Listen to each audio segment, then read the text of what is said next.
Hello students, एक बार फिर से स्वागत है आपका आपके अपने यूट्यूब चैनल स्टडी ज्ञान पे। तो जैसे कि हम आपको बीएससी फर्स्ट ईयर फिजिक्स के मोस्ट इंपॉर्टेंट क्वेश्चन करा रहे थे, इससे पहले वाली क्लासेस में हमने आपको जो आपकी पता है आप सबको कि हम मैकेनिक्स यानी यांत्रिकी, क्योंकि ज़्यादातर ये आपकी यूनिवर्सिटी में पेपर फर्स्ट में आपकी यांत्रिकी यानी मैकेनिक्स बुक आपकी चलती है, जिसमें हम आपको सेक्शन ए के लिए जो आपकी शुरुआत में आपको सबको पता है कि आपके 3 सेक्शन में आपका क्वेश्चन पेपर आता है, सेक्शन ए, सेक्शन बी और सेक्शन सी।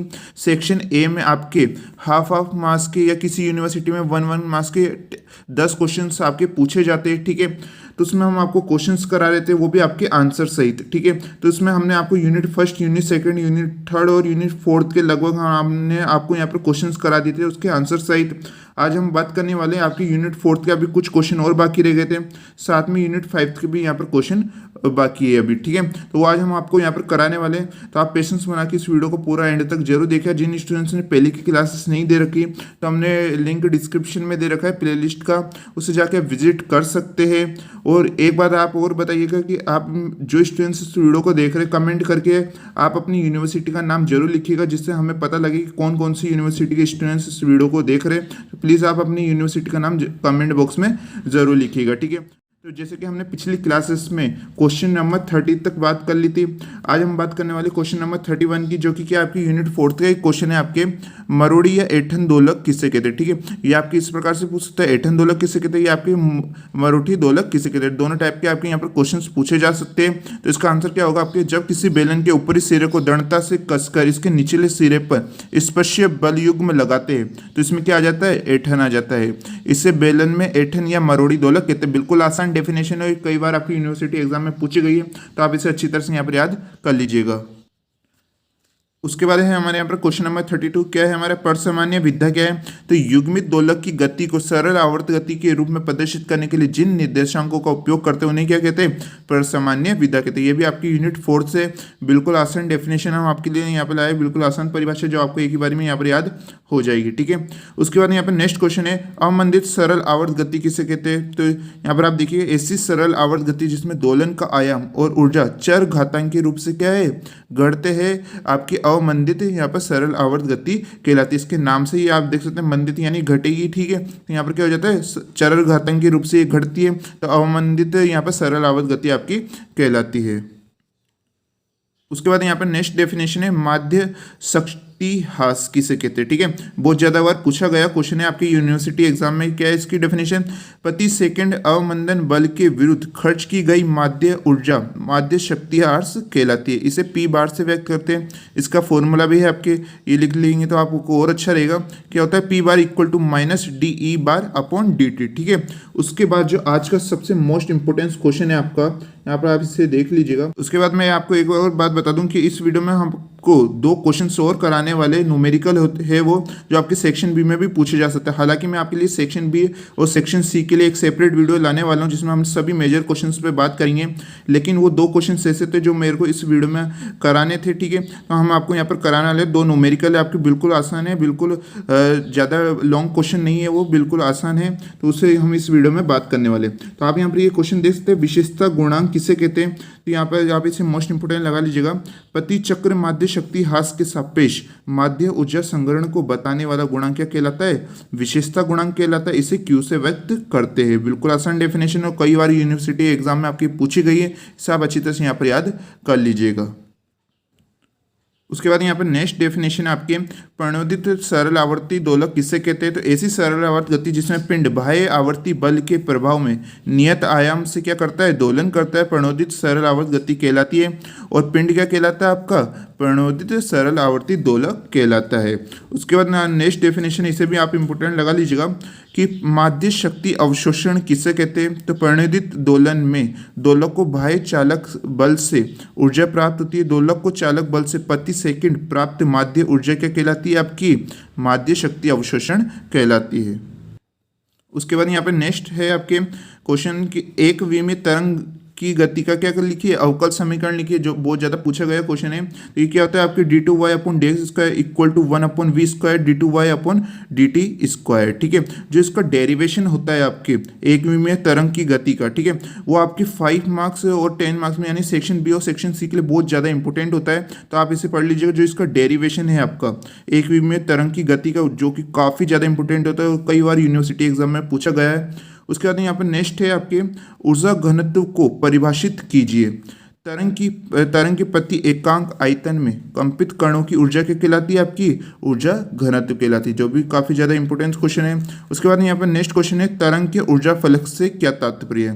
तो क्या है इसका, तरंग संचरण के पर्त के प्रति एकांक क्षेत्रफल से प्रति सेकंड प्रवाहित ऊर्जा क्या कहलाती है, आपकी तरंग तीव्रता कहलाती है। ये क्वेश्चन आपके दो प्रकार से पूछा जा सकता है। ये तो आपसे ये पूछ सकता है कि तरंग तीव्रता को स्पष्ट कीजिए, ठीक है। यहाँ पर आप देख सकते हैं तरंग तीव्रता को स्पष्ट कीजिए यानी इसको परिभाषित कीजिए। और एक आपसे पूछ सकता है तरंग के ऊर्जा फलक से क्या तात्पर्य है। तो दोनों का मतलब एक ही होता है, ठीक है। तो इसे ऊर्जा फलक कहते हैं। आई, इसका फॉर्मूला क्या होता है, I = 1/2 ρ ω² a² v, ठीक है। उसके बाद हम यहाँ पे बात करते हैं नेक्स्ट क्वेश्चन की। अब आप यहाँ पे नेक्स्ट क्वेश्चन देख सकते हैं, जो कि आपके 1 मार्क्स यानी सेक्शन ए के लिए काफ़ी ज़्यादा इंपॉर्टेंट होता है। और ये क्वेश्चन आपके लगातार यूनिवर्सिटी में, सभी यूनिवर्सिटी में ये क्वेश्चन रिपीट होता ही होता है कि आपके समूह वेग को परिभाषित कीजिए। तो इसका क्या है, आपके तरंग समूह का वेग क्या कहलाता है, आपका समूह वेग कहलाता है। इसे हम वीजी से व्यक्त करते हैं, वीजी = d⍵dt, ठीक है। आप इसे इंपॉर्टेंट लगा लीजिएगा। एक तो ये वाले क्वेश्चंस को, एक आपकी ये वाले क्वेश्चन के, दोनों ही आपके बहुत ज़्यादा इंपॉर्टेंट है। एक तो समूह वेग की परिभाषा और एक आपकी कला वेग की परिभाषा। और ये दोनों क्वेश्चन आपके सेक्शन बी में भी बहुत ज़्यादा पूछे जाते हैं। यहाँ पर तो केवल आपकी डेफिनेशन ही है। अगर हम बात करें इसका पूरा डेरिवेशन होता है कि आपकी ये फॉर्मूला किस प्रकार से बना, ठीक है। और ये यहाँ पर कला वेग का भी फॉर्मूला किस प्रकार से बना। तो इन दोनों का डेरिवेशन काफ़ी ज़्यादा बार पूछा जाता है आपके सेक्शन बी और सेक्शन सी में। जब हम आपको सेक्शन बी और सेक्शन सी के क्वेश्चंस बताएंगे, मोस्ट इंपोर्टेंट क्वेश्चन, तो उसमें भी हम ये इन क्वेश्चनों को रखने वाले, जिसमें हम बताएंगे कि इसका जो आपका डेरिवेशन है काफ़ी ज़्यादा इंपॉर्टेंट होता है समूह वेग और कला वेग का, ठीक है। तो यहाँ पर कला वेग की परिभाषा क्या है, परिणामी तरंग का वेग ही क्या कहलाता है, आपका कला वेग कहलाता है। इसे हम किससे व्यक्त करते हैं, वीपी से यहाँ पर व्यक्त करते हैं। यहाँ पर आप देख सकते हैं समूह वेग को हम वीजी से यहाँ पर व्यक्त करते हैं और यहाँ पर कला वेग को किससे व्यक्त करते हैं, हम यहाँ पर वीपी से यहाँ पर व्यक्त करते हैं। अगर आप भूल जाते हैं, यहाँ पर आप देख सकते हैं यहाँ पर क्या है, जी है आपके, जी मतलब ग्रुप, ग्रुप मतलब समूह, ठीक है। तो समूह को किससे करते हैं, हम वीजी से व्यक्त करते हैं। यहाँ पर कला वेग को हम यहाँ पर वीपी से व्यक्त करते हैं। इसका फॉर्मूला क्या होता है, आपके वीपी = आपके ω/k होता है, ठीक है। इसका अभी हम आपको एक न्यूमेरिकल भी कराने वाले, जो हमने आपको अभी कहा था कि हम यहाँ पर आपको 2 न्यूमेरिकल कराएंगे। तो इसे समूह वेग और कला वेग की हम यहाँ पर आपको न्यूमेरिकल कराने वाले, जो कि काफ़ी ज़्यादा आपके इंपॉर्टेंट होते हैं।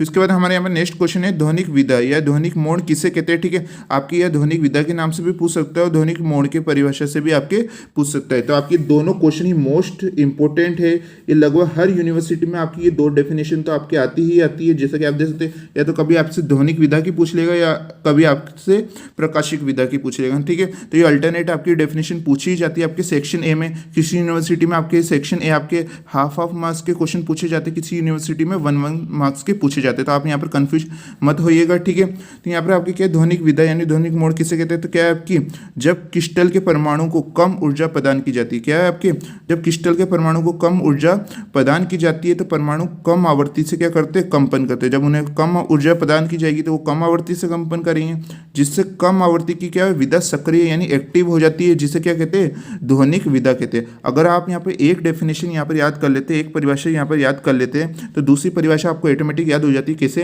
कि जब यहाँ पर प्रकाशिक विधा की परिभाषा देखिएगा कि जब परमाणु को उच्च ऊर्जा प्रदान की जाती है, यहाँ पर क्या था, कम ऊर्जा प्रदान की जाती है, यहाँ पर क्या है, उच्च ऊर्जा प्रदान की जाती है, तो क्रिस्टल में परमाणु क्या है, उच्च आवृत्ति से कंपन करते। यहाँ पर आपने देखा था कम ऊर्जा प्रदान की गई थी तो ये कम आवृत्ति से कंपन करते हैं। यहाँ पर उच्च ऊर्जा प्रदान की गई है तो ये उच्च ऊर्जा से क्या आपके आवृत्ति से कंपन करते हैं, जिससे उच्च आवृत्ति की क्या विधा सक्रिय यानी एक्टिव हो जाती है, जिसे क्या कहते हैं हम प्रकाशिक विधा या प्रकाशिक मोड़ कहते हैं, ठीक है। तो इस प्रकार आपके जितने भी आपके सेक्शन ए में क्वेश्चन पूछे जा सकते हैं संभावित वो हमने आपको सारे करा दिए, ठीक है। अब बात करते हैं हम यहाँ पर, जैसे कि मैंने आपको वीडियो की शुरुआत में कहा था, हमने आपको यहाँ पर 2 न्यूमेरिकल कराने वाले जो कि काफ़ी ज़्यादा इंपॉर्टेंट होते हैं। ये आपके सेक्शन बी में भी पूछने के बहुत ज़्यादा चांस होते हैं। कई यूनिवर्सिटियों के हमने पेपर देखे जिसमें आपके सेक्शन बी में पूछे भी गए, ठीक है। तो वो 2 क्वेश्चन हम आपको कराने वाले, तो आप इसे बिल्कुल यहाँ पर ध्यान से समझिएगा। तो यहाँ पर आप ये क्वेश्चन देख सकते हैं, यदि कण का कला वेग, ठीक है, क्या कला वेग, अभी मैंने आपको डेफिनेशन बताई थी कला वेग की, अंडर जी लेमडा अपॉन 2 पाई है, तो कण के क्या है, आप समूह वेग की गणना कीजिए। ठीक है, बिल्कुल आसान होने वाला है यहाँ पर। और अगर आपकी ये क्वेश्चन इस प्रकार से भी पूछ सकते हैं, अथवा मतलब ये आपके दोनों टाइप में से क्वेश्चन से भी पूछ सकते हैं, या आपके ये वाले से पूछ सकते हैं, या आपके इस टाइप से ये आपके क्वेश्चन पूछ सकते हैं, दोनों का सॉल्यूशन एक ही होने वाला है। ठीक है, तो एक इस प्रकार से पूछ सकते हैं, आपके पानी में तरंग का वेग अंडर आपके जी लेमडा अपॉन 2 पाई है, तो सिद्ध करो, क्या है हमें सिद्ध करना है कि सिद्ध करो कि तरंगों के समूह का वेग आपके तरंग वेग का क्या है, आधा है। ठीक है, तो यहाँ पर एक तो हमें यहाँ पर समूह वेग की गणना करनी है। ठीक है, और यहाँ पर समूह वेग क्या होना चाहिए, आपका तरंग वेग का आधा होना चाहिए। इनका दोनों का एक ही सॉल्यूशन आने वाला है, दोनों टाइप से आपके यहाँ पर क्वेश्चंस पूछे जा सकते हैं। ठीक है, तो अभी यहाँ पर सॉल्यूशन को बिल्कुल आप यहाँ पर ध्यान से देखिएगा। तो यहाँ पर क्या होगा आपके सॉल्यूशन में, Vp equal to under G lambda upon 2 pi, जैसा कि हमें यहाँ पर दे रखा है, आप क्वेश्चन में देखेंगे तरंग का वेग। ठीक है, तो तरंग वेग को हम किससे प्रदर्शित करते हैं, Vp से प्रदर्शित करते हैं। ठीक है, तो यहाँ पर Vp इक्वल टू क्या हो जाता है, आपका under G lambda upon 2 pi, जैसा कि हमें क्वेश्चन में दे रखा है। उसके बाद आप सब जानते हैं कि 2 पाई अपॉन लेमडा क्या होता है, आपके 2 पाई अपॉन लेमडा आपकी के होता है। ठीक है, जैसे कि यहाँ पर आप देख सकते हैं 2 पाई अपॉन लेमडा हमारे के होता है, तो हमने इसकी जगह क्या लिख दिया, यहाँ पर के लिख चुके हैं। ठीक है, उसके बाद अभी थोड़ी देर पहले हमने आपको यहाँ पर कला वेग की यहाँ पर परिभाषा बताई थी, उसको हमने उसके सूत्र के ऊपर बात करी थी, क्या था आपका Vp equal to omega upon K, जैसे कि अभी थोड़ी देर पहले हमने आपको बताया था Vp इक्वल टू क्या होता है, आपके ओमेगा अपॉन के होता है, जैसे कि यहाँ पर आप देख सकते हैं। तो यहाँ पर हम ओमेगा इक्वल टू क्या लिख सकते हैं, यहाँ पर Vp आपकी इससे के से वजगुणा हो जाएगा, तो ओमेगा इक्वल टू क्या आ जाता है, आपकी Vp के आ जाता है, जैसे कि यहाँ पर आप देख सकते हैं। ठीक है, उसके बाद यहाँ पर Vp की वैल्यू अभी हमने क्या निकाली, जैसे कि यहाँ पर आप देख सकते हैं क्या निकाली, अंडर जी अपॉन के, तो हम यहाँ पर Vp की जगह क्या लिख देते हैं, जैसे कि यहाँ पर आप देख सकते हैं अंडर जी अपॉन के हम यहाँ पर लिख देते हैं। उसके बाद क्या होगा, उसके बाद यहाँ पर जो आपकी जो ये के है वो आपके अंडर की क्या है, बाहर है, जैसे हम इस के को अंदर लाते हैं तो वो आपकी क्या हो जाता है, स्क्वायर हो जाता है, क्योंकि यहाँ पर अंडर है, जैसे ही के आपके अंदर आएगा तो स्क्वायर हो जाएगा, तो के से के स्क्वायर आपके कट जाएगा और ऊपर एक के आपके बचेगा। ठीक है, तो ये क्या हो जाता है, अंडर जी के यहाँ पर आपके हो जाता है, जैसे कि यहाँ पर आप देख सकते हैं। फिर उसके बाद क्या होगा, यहाँ पर आपके जो समूह वेग का आपके क्या फॉर्मूला रहता है, अभी थोड़ी देर पहले मैंने आपको बताया था, इसका सूत्र VG equal to G omega upon D K होता है आपके। ठीक है, और यहाँ पर हमारे डी अपॉन डी के वैसा रहेगा, और ओमेगा की वैल्यू अभी थोड़ी देर पहले हमने निकाली, क्या निकाली, अंडर जी के निकाली। ठीक है, तो उसे हम यहाँ पर ओमेगा की जगह क्या रख देते हैं, अंडर जी के रख देते हैं यहाँ पर। ठीक है, फिर उसका हमें के सापेक्ष क्या करना है, इसका अवकलन करना है, जैसे कि यहाँ पर देख सकते हैं आप, यहाँ पर डी अपॉन डी के है, तो हमें यहाँ पर के सापेक्ष क्या करना है, इसका अवकलन यानी इसका डिफरेंशियल करना है। यहाँ पर अंडर जी है वो तो हमारा बाहर चल जाएगा, क्योंकि यहाँ पर हमें केवल के सापेक्ष यहाँ पर अवकलन करना है, और ये कांस्टेंट है, इसलिए अंडर जी आपके क्या यहाँ पर बाहर चल जाता है। जैसे यहाँ पर आप देख सकते हैं हमें किसका अवकलन करना है, केवल अंडर के का करना है। ठीक है, अंडर का मतलब क्या रहता है, इसके ऊपर पावर क्या आपकी के ऊपर हाफ पावर है, अंडर का मतलब क्या आपकी हाफ पावर होती है, जैसे कि आप सब जानते हैं। तो के ऊपर क्या आ जाता है, हाफ आ जाता है, तो उसका जैसे आप अवकलन करते हैं तो हाफ पावर पहले आगे आती है, फिर जो आपके हाफ पावर में से क्या -1 होता है, तो ये क्या हो जाता है, -½ हो जाता है। ये नॉर्मल आपके डिफरेंशियल यानी अवकलन रहता है, इतना तो आप सबको अच्छी तरह से आता ही है। ठीक है, उसके बाद यहाँ पर क्या होगा, जो आपकी के की पावर क्या है, -½ ये जैसे आपकी ये अपोन में आ जाता है, यहाँ पर आप देख सकते हैं जैसे ही आपके अपोन आएगा तो ये क्या हो जाता है, के की पावर हाफ हो जाता है, ये माइनस आपके हट जाता है, जैसे ये नीचे आता है के की पावर हाफ क्या होता है, आपके अंडर के हो जाता है, तो इसे हम इस प्रकार लिख सकते हैं ना, अंडर जी अपॉन के लिख सकते हैं। ठीक है, तो वीजी इक्वल टू क्या आ जाता है, आपके हाफ अंडर जी के आपके यहाँ पर आ जाता है। और इस शुरुआत में, इस क्वेश्चन की शुरुआत में हमने अंडर जी अपॉन के को क्या लिखा था, हमने वहाँ पर वीपी लिखा था, क्या लिखा था, वीपी लिखा था, यानी तरंग का वेग लिखा था। यहाँ पर क्या आ चुका है, वीजी इक्वल टू, इसकी जगह हमने क्या लिख दिया, वीपी लिख दिया अपॉन में 2, तो यहाँ पर ये हमारा आ चुका है। जैसे कि यहाँ पर आप देख सकते हैं वो क्वेश्चन में भी हमें दे रखा था कि आपको समूह वेग की क्या करनी है, गणना करनी है। और एक और क्या क्वेश्चन था हमारा सेकंड वाला, जो आपका समूह वेग है वो आपके तरंग वेग का क्या होना चाहिए, आधा होना चाहिए, जैसे कि यहाँ पर आप देख सकते हैं जो कि आधा है। तो हमारे यहाँ पर दोनों क्वेश्चन का आंसर एक ही सोल्यूशन से हमारे यहाँ पर निकल के आ चुका है, जैसे कि यहाँ पर आप देख सकते हैं। तो यहाँ क्या हो चुका है, हमारा प्रूफ हो चुका है। ये क्वेश्चन आपके कई ज़्यादा बार क्वेश्चन पूछा जाता है, तो आप इसकी अच्छी तरह से यहाँ पर प्रैक्टिस कर लीजिएगा।